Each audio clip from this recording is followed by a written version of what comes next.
Hello everyone, this is Johannes and you are watching Board Gaming Ramblings, and today we are taking a look at Gugong. This is a Euro game I got from Kickstarter. Like, this game looked right up my alley, so I just had to back it. I do have the deluxe edition, but I'm pretty sure there's like no difference in gameplay. There's a lot of upgraded components, so when I talk about artwork and components, keep that in mind because I do have the deluxe edition. But other than that, this looks like a really cool Euro game with a nice card mechanic, a mechanism that is different from what they usually are. There's not like worker placement and not many different resources. It looks like a clean, streamlined Euro game. So was it? Was it any good? Let's check out, but first, let's do a quick overview on how to play Gugong. Let's do a brief overview on some of the aspects of how you play Gugong.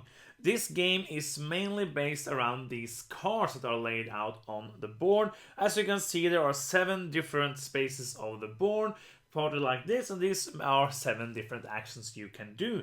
On my turn, I'm going to take one of the cards I have in my hand. I am going to place it and replace it with a card that is already on the board, and I'm going to discard the card that I replaced. After that, we are going to see if the card I replaced it with is higher. If it is, like here, I can now do the action. If there was some bonus action here, I could do that, and then I can do the main action. If the action card was lower, let's say the 9 is here, and I will bump it up with a 2 and discard this 9, then the card is lower. Now I have 3 different choices. I can just discard this and say that's the end of my turn. I can either then discard another card from my hand to be able to activate the actions, or I can discard 2 servants to be able to do the action. After I've chosen that, of course, if I choose to either discard or use the servants, I can then do the bonus action over here. Bay bonus action, that's a new word. It's basically a bonus action, but bay bonus action is better. It's not, it's just bonus action, and I can't speak. So bonus action is over here, and then you can do the main action as well after you have chosen to do or not to do the main action. So let's just quickly go through the actions. This is kind of a points-tality game, so let's just do it fast. Over here in the shipping area, you can put up boats with servants on them, float them down the river. When you fill up the boat, you can take them away and take the boat off the river to score different bonuses that will help you during the game or just give you points. Over here you have to ascend up towards the emperor here, and you can do that in different ways during the game. If you're not on the top at the end of the game, you don't get any points and you lose the game. Over here you will rise on the intrigue track. The intrigue track break ties, and it's also used in comparison or used together with this Great Wall of China action. So when you go to the Great Wall of China, you will use servants to fill up this building track. When you fill it up to the number of players, you're going to score it. The player with the most gets some points and move here, and then everybody who is here will get the possibility to change in some of their intrigue points for some different bonuses. Up here you will move around with a pawn that is a little horse. You will move around with the horse and you will take bonuses. So I can move over here and take this. This will give me a bonus, and I will also keep this, and these can be changed into bonuses as well.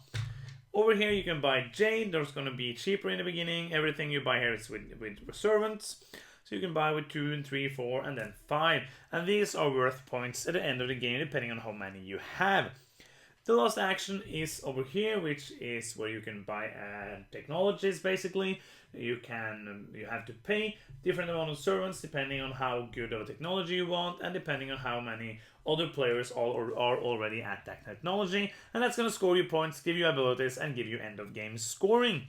You're going to play 4 rounds doing that. There are some different aspects of the game as well, especially these different dice that you're going to roll at the beginning of the round and at the end of the round. If you have cards in the discard pile that matches these dice, you're going to get that amount of servants, and to add on to the servants you're going to get anyways. And you're also going to get to move up here and get 3 points as well. And you're going to do that 4 times. After the 4 times, there's some small end of game scoring, especially the jades, and this scoring and the scoring of the emperor, and the player with the most points is the winner of Gugong. Let's start off with artwork and components, and as I said in the introduction, I have the deluxe edition, so I'm not gonna actually spend too much time talking about the artwork and components. I can talk about the artwork because it's gonna be the same artwork in the game, I'm pretty sure of. The artwork is great, it looks beautiful, the board is big, has big spaces for all the different kind of mini games. We're gonna come back to that later. All the different areas of the board, it's gonna it's clear and concise. Most of the iconography is easy to understand when you first have played a while. Like after you played one time, you will know almost all of the iconography. It's easy to see. Everything is big enough so you can see what's going on all over the table. The player boards, while you don't really use them too much, like there are a lot of things on the player board, a player aid kind of, but that's also at the top of the board, so I find myself just looking at the board, but it might be good for some players as well to have it on the player board. Components, of course, is top notch. As I say, I have the deluxe edition. Everything is great, like a lot of upgraded components that looks and feel amazing, so I'm not going to talk more about that. I'm pretty sure like if you get the retail version, it's going to be good as well. I haven't seen the retail version, so I can't say anything about it, but the one I have is very, very nice, and yeah.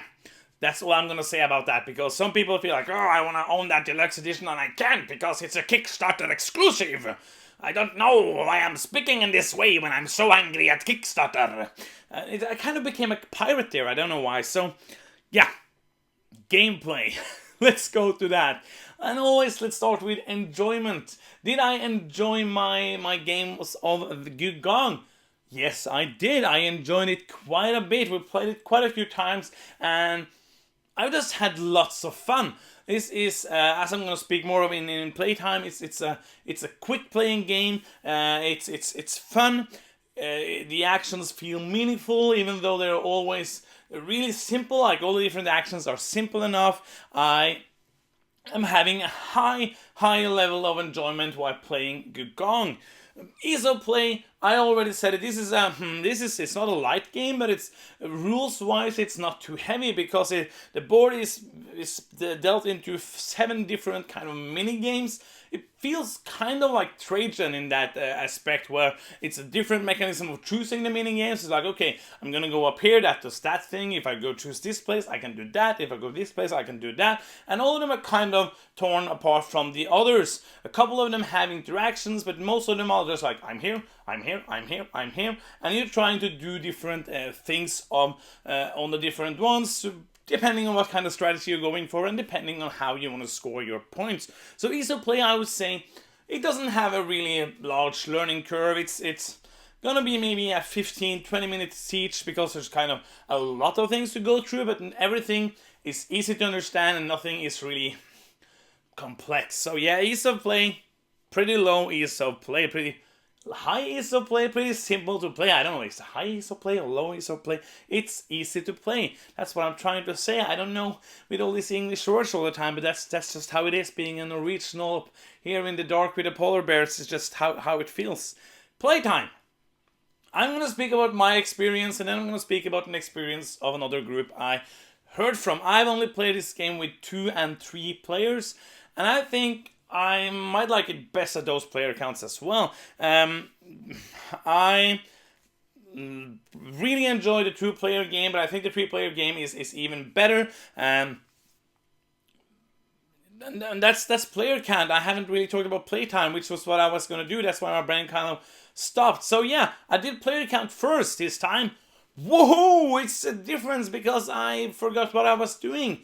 That's so strange. Okay, so player count, I only played 2 and 3, haven't played 4 and 5. I think the game is going to be more tactical with 4 and 5 and more kind of strategical with 2 and 3. And the reason for that is that the board state is going to change drastically if you play it, especially with 5. Like if I'm going to say like, okay, I want to do that spot because I'm going to try to do that, and then I need to do this, and then I need to do this. But if I'm 5 players, 4 players going to do something, and the board is going to look completely different depending on the card is going to be higher, the card is going to be a different card that was there already, so it's going to change up what I want to do. In 2 and 3 players, you have more control of the board, less players in between, which I like. I think, I haven't played 4 and 5 as I said, but I liked it a lot. And 2 and 3 players, like I wouldn't mind if you want to buy this game as a 2-player game.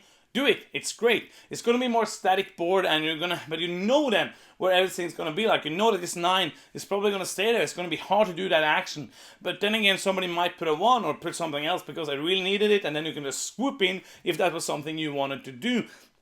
It's a more flexible thing with 3, but it's kind of the same thing as well as with 2. So playtime, which was what I was supposed to talk about before I started speaking about player counts instead. I don't really know why. Playtime.